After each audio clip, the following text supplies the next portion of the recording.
October 1933. Walk 4 city blocks in Detroit at 5:30 p.m. You'll pass 50 kitchen windows. The smells are nothing like each other. A Polish grandmother boils kielbasa in a pot she carried on the ship from Gdansk. 2 doors down, a Greek family simmers lamb bones for the 3rd day in a row, the marrow long since coaxed out, the broth still doing its patient work. Upstairs, above a shuttered hardware store, an Appalachian widow who came north for the auto plants rolls biscuits on a flour-dusted breadboard, her knuckles pale with the effort. Around the corner, a black family newly arrived from Alabama. Seasons collards with a strip of salt pork no bigger than a matchbook, and the smell drifts out through a cracked window and down onto the sidewalk like a kind of prayer. All of them are cooking the Depression, but none of them are cooking the same thing. That is the first truth worth holding on to. There was no single Depression meal. There was no one American kitchen. From 1929 to 1941, the country didn't eat as one nation. It ate as 100,000 nations, layered over each other, divided by zip code and accent and ancestry, and the color of a worker's paycheck stub, if he still had one. What looks from the distance of a century like a single gray decade of hunger was up close a patchwork of ingenuity so dense that you could walk 4 blocks in any American city and taste a different century in every kitchen. The stock market crashed on October 29, 1929. But the kitchens didn't change overnight. The pantries did, slowly. By 1930, 1 in 4 American workers had no job. By 1932, Americans depending on charity food, soup lines, or government relief had climbed past 15 million. In New York City alone, the bread lines served 85,000 meals a day at their peak. Photographers captured the long gray queues snaking around Times Square, around Chicago's Loop, around the shuttered mills of Lowell and Patterson. But those photographs show only one kind of Depression eater. They don't show the Kansas farm wife pulling the last of the root cellar carrots in February. They don't show the San Francisco longshoreman's daughter sucking pulp from a lemon rind pulled out of a dockside crate. They don't show the Mississippi sharecropper's mother skimming pot liquor off the greens with a tin cup and passing it to her youngest, because the iron in that liquid would keep the child's teeth from loosening one more winter. To understand what Americans cooked during the Great Depression, you have to start with a simple question. Which Americans and where were they standing when the bottom fell out? Let's begin in the Northeast. New England and the mid-Atlantic states entered the 30s, already changing.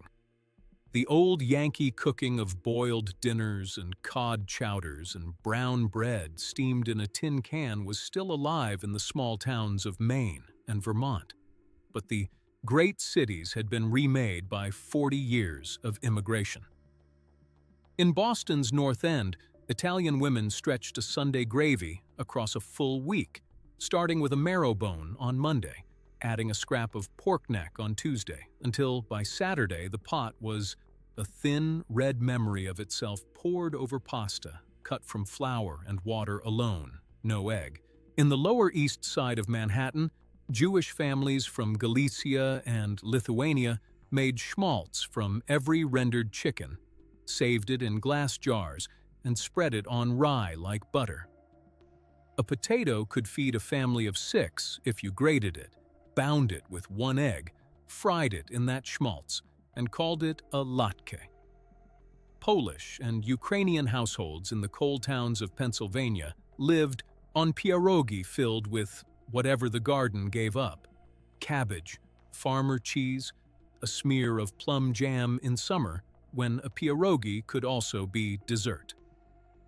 In Providence and New Haven, Portuguese and Italian fishermen who could no longer sell their catch at market price ate it themselves, and kale soup with linguiça and cannellini became a Depression staple, Not because it was cheap, but because it was what didn't sell.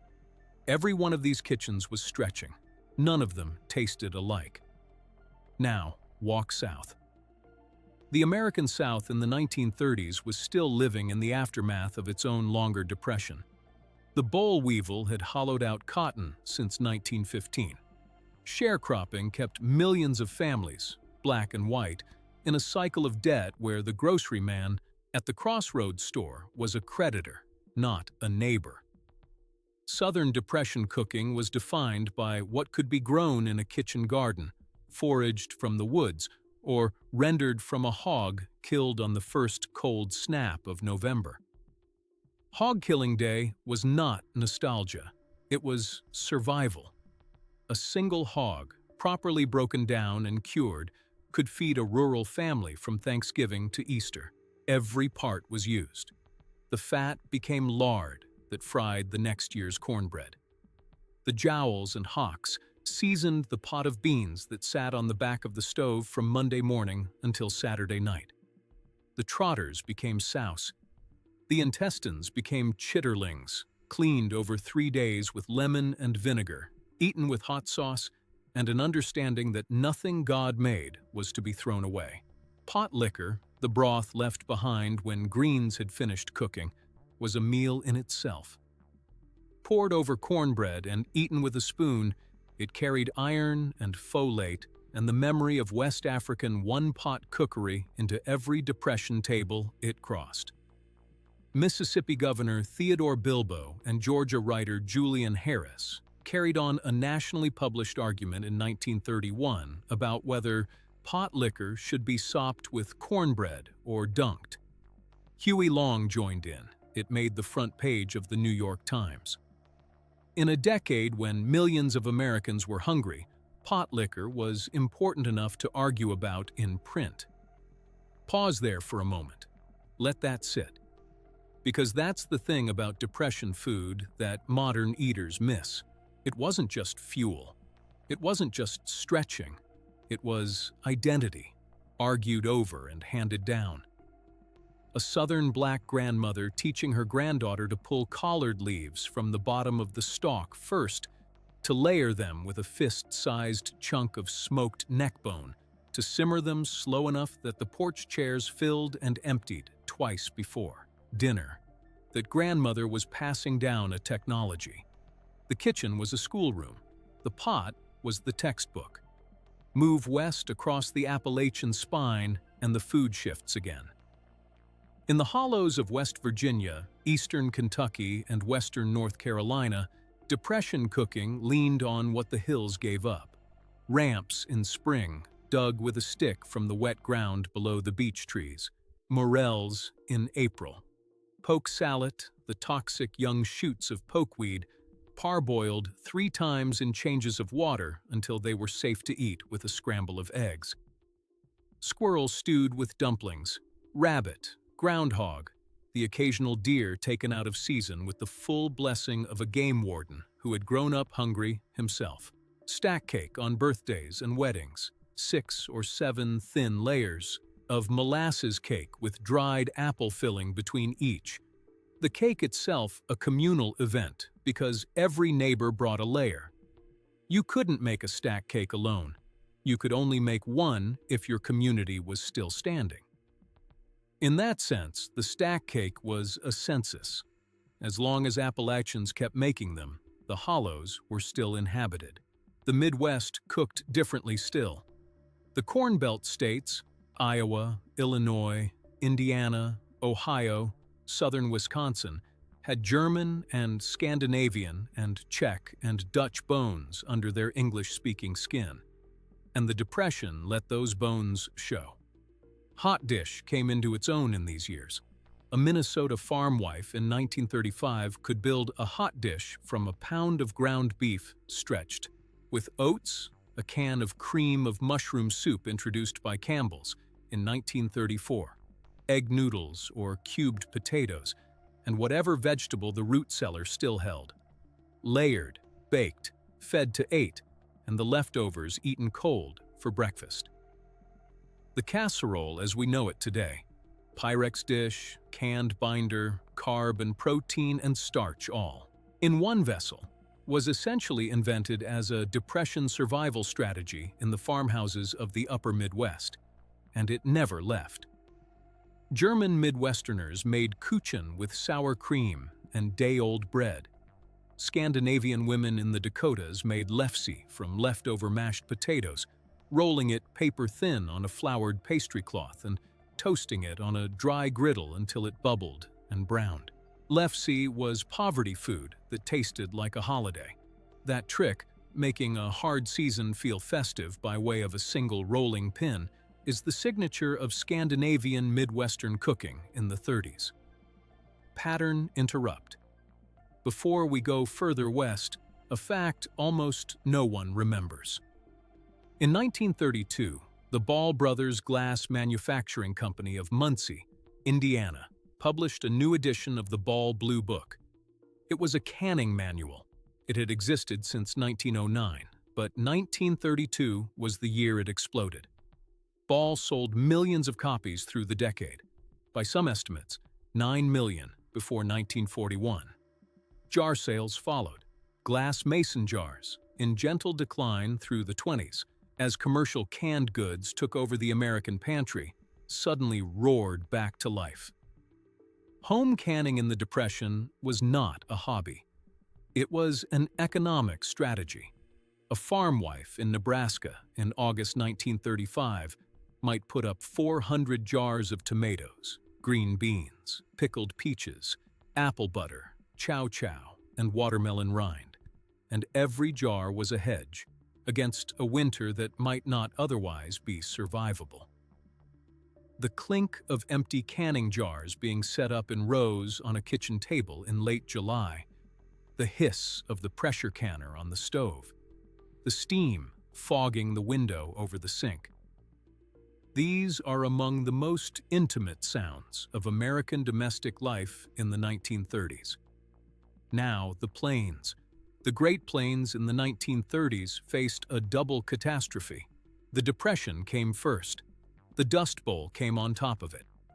From 1934 through 1936, the worst years, the wheat simply did not grow. Topsoil lifted off the fields in black clouds that reached as far as Chicago and Washington, D.C. Cattle suffocated standing up.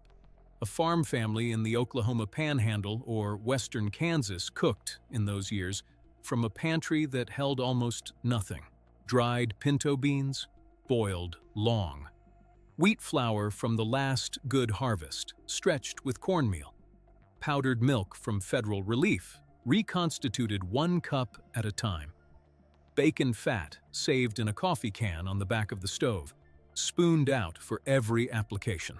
A Plains Depression supper in 1935 was likely to be a plate of beans, a slab of cornbread, and a cup of buttermilk if the cow was still alive.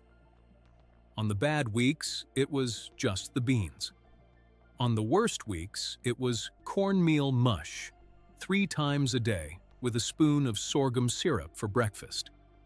Lorena Hickok, the journalist whom Eleanor Roosevelt sent across the country to document the actual conditions of American relief recipients, wrote in dispatch after dispatch about Plains kitchens, so thin the pantry held nothing but flour and salt. In one 1934 letter from North Dakota, she described a farm mother boiling Russian thistle, tumbleweed, as a vegetable. Hickok's letters, read today, are one of the most devastating culinary documents in American history. She refused to sentimentalize. She wrote what she saw: a child eating bread and lard for supper on a Thursday, a grandmother hoarding a single jar of home-canned peaches for Christmas. The smell of coal smoke in an unventilated kitchen where a loaf was rising on the back of a stove that had been going since 4 a.m. because the house had no other heat. Pattern interrupt again, because the scale keeps getting lost. The federal response began in 1933. Franklin Delano Roosevelt took office in March. Eleanor began her own investigation of American hunger almost immediately and sent Hickok out as her eyes. Harry Hopkins, running the Federal Emergency Relief Administration, understood that relief had to include food and fast. Frances Perkins, the first woman in an American cabinet, pushed labor reforms that kept wages in workers' pockets long enough to buy groceries. Henry Wallace, the Secretary of Agriculture, made the controversial decision to pay farmers to plow under surplus crops and slaughter piglets to stabilize prices, a move that enraged hungry Americans in 1933. But the same administration distributed that surplus through the Federal Surplus Relief Corporation. Powdered milk, canned beef, nicknamed Mulligan tins by the men who ate it in the transient camps, dried beans, cornmeal, prunes, grapefruit from California, flour sacks stamped with the Blue Eagle of the National Recovery Administration. These commodities showed up at rural relief stations and WPA kitchens from 1934 onward, and they changed what millions of Americans cooked almost overnight. A West Virginia miner's wife in 1936 might have a pound of government cheese, a sack of WPA flour, a tin of Mulligan beef, and a bag of raisins on her shelf. And from that combination, she would build a week of meals unthinkable to her own mother. Jane Addams, who had founded Hull House in Chicago in 1889, spent the last years of her life, she died in 1935, expanding Hull House's kitchen, so new immigrants on Chicago's West Side could eat a hot meal at least once a day. Marie Dressler, the Oscar-winning actress, quietly financed soup kitchens in Los Angeles. Clarence Birdseye was introducing frozen vegetables to American grocery stores in 1930. The reach was limited, but Birdseye's frozen peas and spinach would set up the post-war American kitchen as surely as anything the Depression produced. The food revolution of the 1950s had its seed planted in the worst years of the 1930s. The West Coast cooked its own depression. In San Francisco and Oakland, Italian fishing families on the wharf sold what they could and took home what didn't sell. Cioppino, the tomato garlic seafood stew that is now a fancy restaurant centerpiece, is a depression dish in its bones, built from the scraps of Dungeness crab and rockfish that wouldn't clear the market. In Los Angeles, the citrus industry was still functioning, and a Depression housewife could buy a half bushel of orange seconds, the bruised and dented fruit, for almost nothing. She juiced them, candied the peels, and made marmalade by the gallon. Further south, in the Mexican-American communities of East Los Angeles and San Diego, Depression cooking looked like pots of pinto beans, simmered with a nub of pork, tortillas hand-patted from a sack of masa harina, and chili Colorado stretched with whatever meat could be had. Chili itself, the all-American bowl of red, was popularized nationally during these years precisely because it could be made from almost anything and still taste like something worth eating. In the Pacific Northwest, Scandinavian and Finnish fishing families on Puget Sound survived on salmon put up in glass jars by the hundreds. A jar of home-canned pink salmon in a Tacoma pantry in 1936 was money in the bank. Up in the logging camps of Washington and Idaho, where men still had work but barely, a camp cook might feed 60 lumberjacks on beans, sourdough, flapjacks the size of a dinner plate, and bacon by the pound. Logging camp cooking was its own Depression cuisine, heavy, hot, and produced at industrial scale from the cheapest raw materials available. Now widen the lens. Who was eating all this food? The answer, in every region, depended on who was employed and who was not, and on a set of household rules that modern Americans would find startling. In many American homes through the 1930s, the working man ate first. If there was meat, he got it.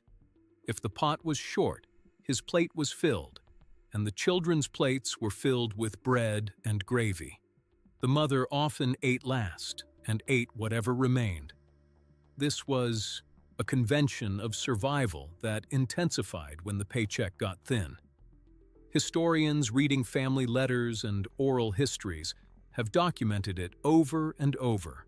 Mothers who lost 15, 20, 30 pounds during the decade because they quietly fed their children and their husband before themselves.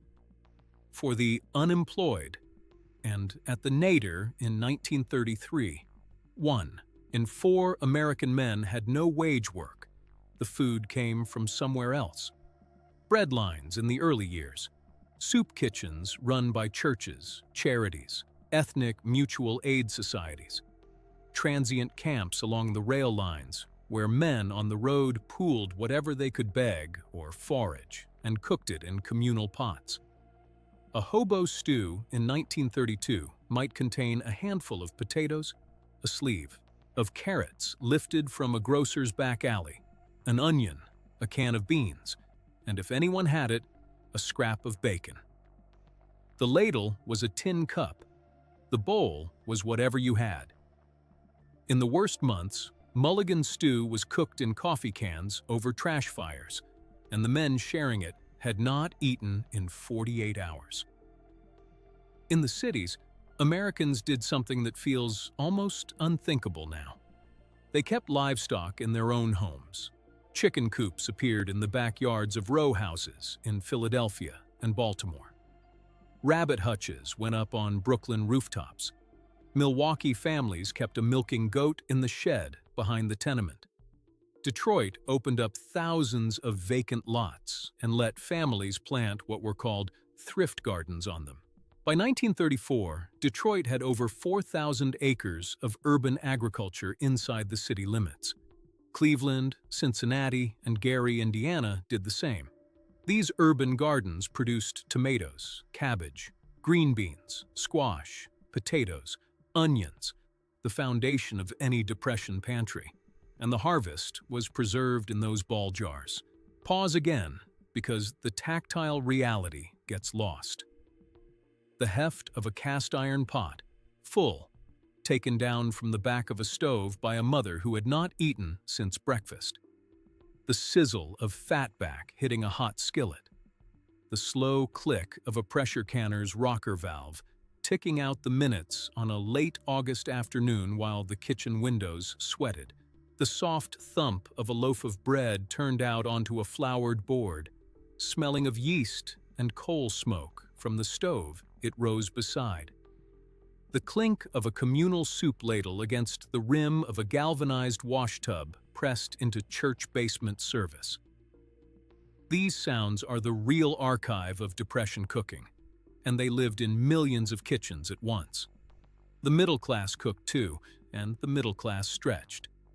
A schoolteacher's family in St. Louis in 1935, still employed, still drawing a paycheck, but a smaller one, ate differently than in 1928. Meat moved from daily to 3 times a week to Sunday only. Casseroles appeared on weeknight tables because a casserole could stretch a half-pound of ground beef across 5 servings. Milk went from whole to skim to powdered reconstituted. Coffee was cut with chicory. Cakes were made without eggs.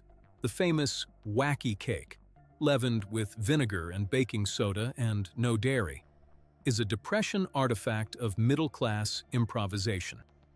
Mock apple pie, made from Ritz crackers and a spiced sugar syrup, appeared on the Ritz box itself in 1935. The middle-class Depression kitchen was a kitchen of clever substitution, and that cleverness became a point of pride. The wealthy, by and large, were not hungry. This part of Depression food history tends to get left out of documentaries, but it matters.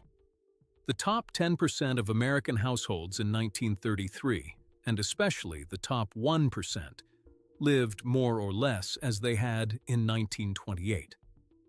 Dinner parties continued. Dinner jacket restaurants in Manhattan and Chicago stayed open. Cookbooks for the wealthy in 1933 still included recipes, for lobster thermidor, crown roast of lamb, and consommé royale. The chasm between a Park Avenue cook in 1935 and a Hooverville shantytown cook in 1935 was wider than almost any other gap in American culinary history. A hungry child in Harlan County, Kentucky, and a debutante eating oysters on the half-shell in Newport. The same week were not being cooked for in the same country, but here is what every one of these kitchens had in common. They were doing something American cooking had half forgotten during the boom of the 1920s. They were paying attention. They were wasting nothing. They were using their whole pantry, every corner of it, and turning small quantities of raw material into meals through labor and patience and skill. The Depression did not invent thrift in the American kitchen. It did, however, resurrect it on a national scale, and it handed that thrift down to the next generation as a set of habits. Save the fat, save the bones, save the bread heels, can the tomatoes, grow what you can, that shaped American eating long after the breadlines closed. The shift came slowly. By 1939, as war plants opened and unemployment eased, more Americans had wages in their pockets than in 1932. By 1941, with Pearl Harbor, the food question turned again, toward rationing, victory gardens, and a different kind of scarcity. But the Depression kitchen did not vanish with the war. It went into the bones of the post-war housewife. The casseroles of the 1950s were Depression casseroles in new dishes. The meatloaf of the 1960s was Depression meatloaf with better packaging. The home canning revival of the 1970s and the 2010s reached back, consciously or not, to that 1932 Ball Blue book. Today's echo lives in places you might not expect. It lives in the farmer's market where a chef pays $8 for a jar of pickled beets that a Nebraska farm wife would have put up by the hundred. It lives in the restaurant menu that charges $12 for pot liquor. That was, in 1934, the liquid a grandmother would not have let go down the drain. It lives in the Instagram recipe for Depression-era chocolate cake that goes viral every few years. It lives in the community gardens of Detroit and Cleveland and Milwaukee, built on the bones of the thrift garden movement of 1933. It lives in every Midwestern hot dish brought to a funeral luncheon, every pot of greens on a southern stove, every loaf of rye bread in a Brooklyn bakery whose grandfather came through Ellis Island with a sourdough starter wrapped in wax paper. So walk those 4 blocks in Detroit again. October 1933, 5:30 in the evening. The streetlights are just coming on. The Polish grandmother is lifting her kielbasa from the pot and slicing it thin because thin makes it go further. The Greek family is skimming foam off the lamb broth and ladling it over rice. The Appalachian widow is pulling her biscuits from the oven, 7 of them, 1 for each person at the table and 1 for the neighbor boy who fixed her door. The black family is stirring the collards one last time, tasting the pot liquor with a clean spoon, nodding at what salt pork and patience can do. Listen to those kitchens. Listen to them carefully. Every one of them is cooking under conditions we can barely imagine, and every one of them is cooking something specific, something rooted, something that belongs to their people and their place. None of them are cooking the same thing. All of them are cooking America.